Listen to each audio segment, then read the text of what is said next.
Hello all and welcome to another Kevin Entertainment video. It's Art here with the book review for Cards on the Table by Agatha Christie. It is the next Hercule Poirot novel that I needed to read, and it's now done, and what a great... It's been done for a little while, but what a great book. It was a locked rooms mystery with twists and turns abound. When they say that Agatha Christie is the queen of crime, they mean it. The fact that it was my first time reading the book, and I did not see the ending coming. I had my suspicions, but she artfully drove me away from my own suspicions. And then, when it was revealed, I was like, I knew it, but it was perfect. And I cannot wait when I watch the David Suchet Poirot series to see his portrayal of this story, because I know it's got to be good. It's got to be great.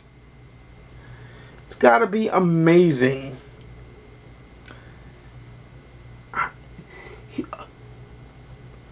The Kindle book is 258 pages long, and the audiobook is read for you or performed by Hugh Fraser. And for those of the David Suchet Poirot series, they know Hugh Fraser played Captain Hastings in that series, and he does a marvelous job. A simply marvelous job. Just a great, great job. Great, great read. Great, great time.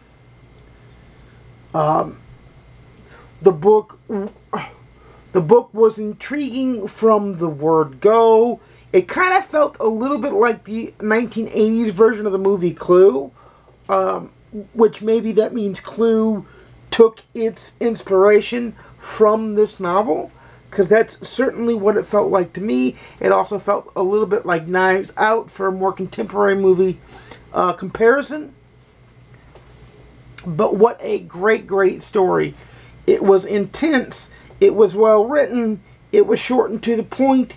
It was good. It had me gripped to the edge of my seat from the word go to the word stop. To the end, from start to finish, it had me gripped top notch.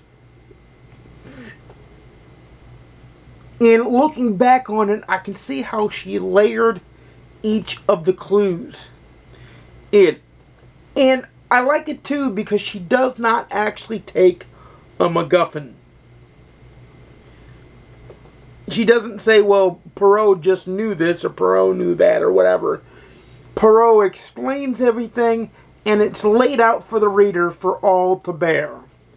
It's laid out in a succinct manner that is easy to grasp and easy to understand.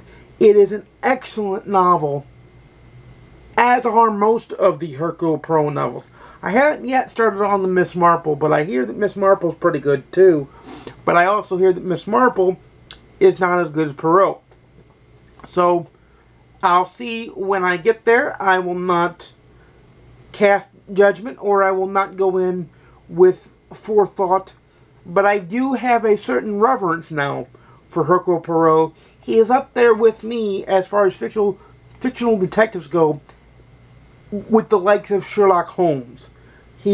Because he's classical. And of course, I've said this before, but I'll say it again. I know that Agatha Christie created Poirot to be her Sherlock Holmes and Hastings to be her Watson.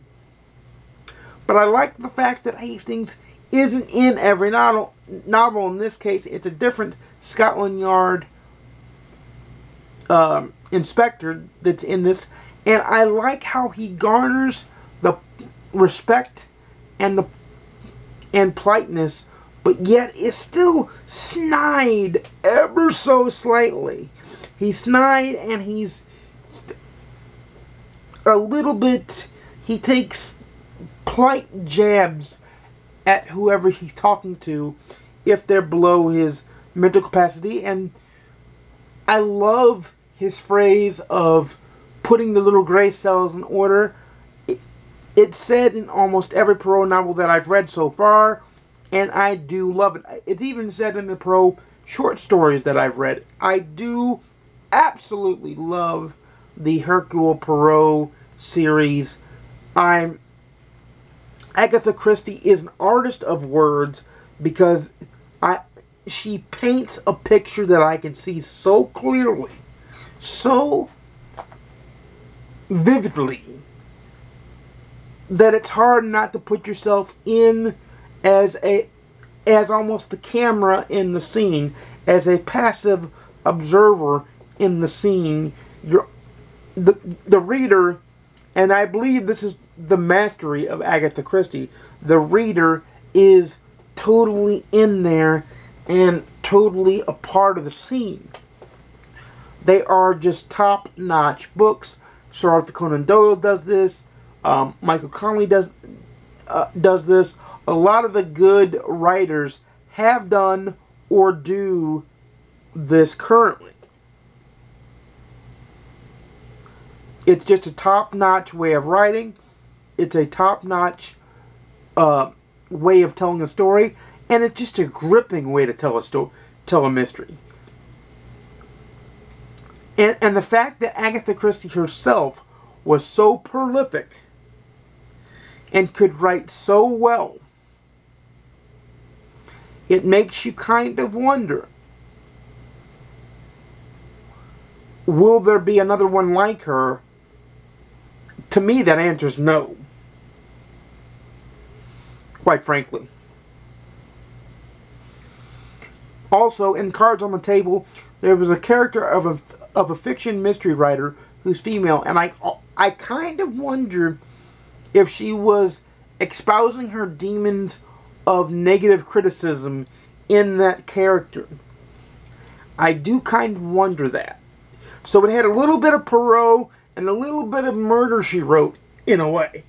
This book was top-notch. I flew through it. It's one of the books I wish I could delete from my brain so I could enjoy it again for the first time. But for me, it's a read it, only love it on my scale. It is a 5 out of 5 stars on the GoodReads scale. Cannot wait to dive into the next book, which I believe is Dumb Witness. But I'm going to check with that again, just in case. But I believe it is Dumb Witness. And maybe I'll do another video on the actual Hercule Poirot reading order that the Agatha Christie site puts out. So maybe you'll see that in another video, or in the next Hercule Poirot review, I may add that. But until next time, exercise your little gray cells, and know that I make videos every Monday, Wednesday, and Saturday at 12:30 p.m. Central, 10:30 a.m. Pacific, 1:30 p.m. Eastern. Please like, comment, subscribe. If you want to see more, please ding the notification bell to be notified when I upload a video.